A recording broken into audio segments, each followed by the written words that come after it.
as far as the Dodger rant's concerned, kind of an uneven week for the Dodgers. They take 2 out of 3 in Minnesota. Solid series there. Drop 2 out of 3 at home to San Diego. Right now with the Dodgers, I think there's a lot of what's going on with them that mirrors who they were last year.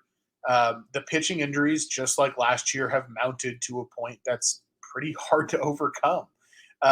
They've got 8 guys at this point who are like, at the very least, solid major league quality, but most of whom are at least all-star quality, at least at some point in their career, who are not available. So it's a frustrating situation. It's one that will get better over time. Walker Buehler will be back within a few weeks. That will certainly help. We'll see how he looks, but that will certainly help. Bobby Miller, hopefully this is just a short stay on the IL for him. I think the starting pitching I'm less worried about than the bullpen. But the reality with the bullpen, and we've heard Andrew Friedman say this all the way back to 2019, bullpens are pretty random year to year. Like you expect the bullpen to be random year to year. It's why when somebody tells me going into a season, hey, our bullpen's going to be great or our bullpen's going to stink, it's like, guys, we don't know. Like there are usually a couple guys who you feel pretty good about. Like I think, when Brewstar was healthy, that's a guy you feel decent about. Trinan's a guy that if he's healthy, you feel pretty decent about him. Neither one of them is. Evan Phillips is a guy you feel good about. And Daniel Hudson, surprisingly, is a guy that I feel pretty consistently good about. But outside of those 2 healthy arms, Hudson and Phillips, it's been pretty bad. We don't have a lefty we can rely on. Vesia is a mess. Joe Kelly is Jekyll and Hyde, like he always is. So that's a concern for the Dodgers at the moment. Look, the reality with this team is they're going to bang out so many runs that it's not really going to matter in the regular season. Like it's not like we're, like the Dodgers are going to win 100 games comfortably. The bullpen's not going to stop that from happening. I'm not super worried there. It's more so, hey, can we carve out a way over the next few months that by the time we get to the games that matter in October, we can string together 3 or 4 innings when we need to. Right. There's plenty of time to figure that out. It's not worth panicking over.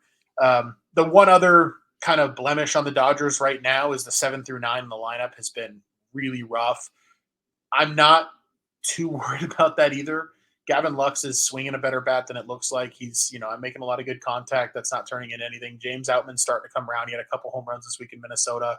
Yeah. The big concern right now is Chris Taylor. He looks completely lost. He's like 1 for 36 or something at this point. Yeah. But Andy Pages is slashing 371 with a 1.146 OPS down at AAA Oklahoma City. Any day now, he's going to get called up.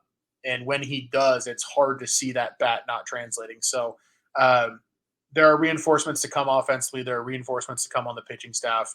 Sitting at 11-7, I think you can make an argument that they should be better, but it's also like it's the first couple weeks of the season. Yeah. So that's kind of It's not full blown panic mode for the Dodgers as of yet. I agree with you. I think that they are going to mash their way into wins so often. And honestly, I really don't know that the rotation is a problem. I really don't. I think Yamamoto is going to be good over time, right? First of all, I love Bobby Miller. I think Bobby Miller is going to be really good for a long time. Like that guy's really got great stuff. So I agree with you. I think it's early in the year. You can make the argument, like you said, that they should be better at this point, but they'll be fine. There's going to be reinforcements on the way. And I think, again, even the guys that are struggling, they're going to just go back. They're going to progress towards the mean anyway. It's a long season. Ebbs and flows happen in Major League Baseball. So totally. And the thing is, too, to touch on the starting rotation, we didn't even mention Tyler Glasnow's name. Yeah. If the season were to end today, he's probably your NL Cy Young. Yeah, he's been great. And I'm not, unless he gets injured, I'm not really like he should be the favorite at this point to win that award. So far, yeah.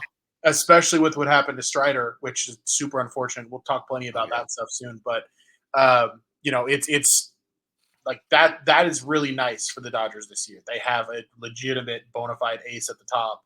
And, Yamamoto, I think, will become more consistent over time. So, he's just got a Padres problem, I think, Yamamoto. I think the Padres might just have his number a little bit. I mean, and part of it is that I think the Padres take the right approach with him. Like they Mhm. recognize that it's still very early in his career, and he's trying to get used to throwing strikes on a big league mound in the States. And Yeah. they're just jumping on first pitch fastballs, and they're doing a good job with it. And I'm telling you, this Padres team, you heard me say it preseason. I think it's You a did? good ball club. Like I really do. I think that's a good ball club. So I'm glad the Dodgers are getting some of these games out of the way early because they're going to be pesky. They're going to be Yeah. annoying. Yep.